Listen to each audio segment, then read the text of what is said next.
The Leo and Danny Show. And I also started some live streaming shit. So I'm on YouTube and fucking Twitch. But the age restricted Twitch where I can say faggot and fuck. They have that, Austin? Yeah. This is the first time I've heard of it. There's no way that Twitch would allow that. Yeah. No, I just do my shit. They don't tell me anything. But you're probably so small, no mod has sniffed your page. I have no, I only get like 4 viewers a fucking stream. Yeah. I cannot believe. Are you looking that up, Austin? I can't believe that Twitch would announce publicly, we're okay with saying faggot. We're okay with transphobic language. Do whatever you want. Just do it on our age-restricted platform. In the chat, though, the moderators will take any like offensive language out, but you can approve it. You could be like, okay, yeah, that's fine. I'll let it slide.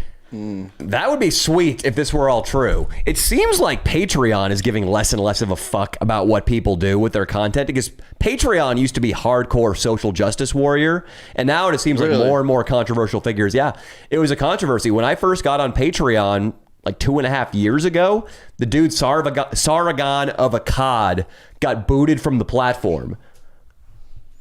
You want to weigh in on this, King Croc? No, I was going to add in, come in later. I was like, keep going, dude.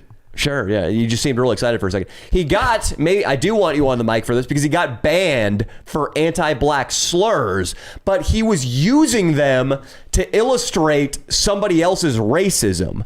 He was calling Richard Spencer and like the alt-right guys the N-word to fuck with them. Yeah, he was he was talking to racists in a debate with them, calling the racist guys the N-word. Was he black?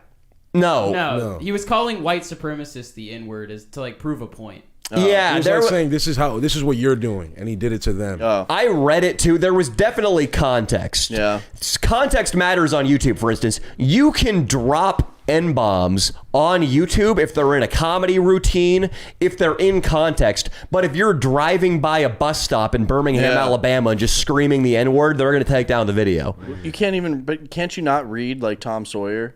You definitely can on YouTube. Out loud on YouTube. A white guy reading it out loud. For sure, you can. Yeah, I have. I don't know. Yeah, you definitely can, because that's in context. YouTube You did do that, actually. That exact thing. I made girls do it. Oh, you made them? I made girls do it in the hottest fan contest. Totally. For all the shit YouTube gets, it is a very free platform. There are some people they just fuck over. Like Mumkey Jones, they just fucked over. Or who else am I thinking about? Austin will give me better examples of this. There's a guy named Sinantra Says. He always gets... he got like his whole channel demonetized for no reason.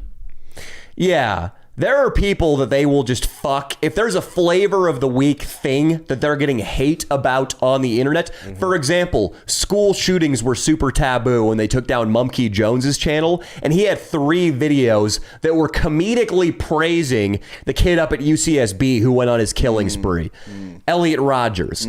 So that was the flavor of the week thing that's not allowed on YouTube, so his channel was the thing that had to come down. They said he got banned specifically for reading the manifesto. They have a rule against reading manifestos. That's stupid. From mass murder. They had to have made that. In my opinion. Yeah, that's stupid. They had to have made that in response to him doing that.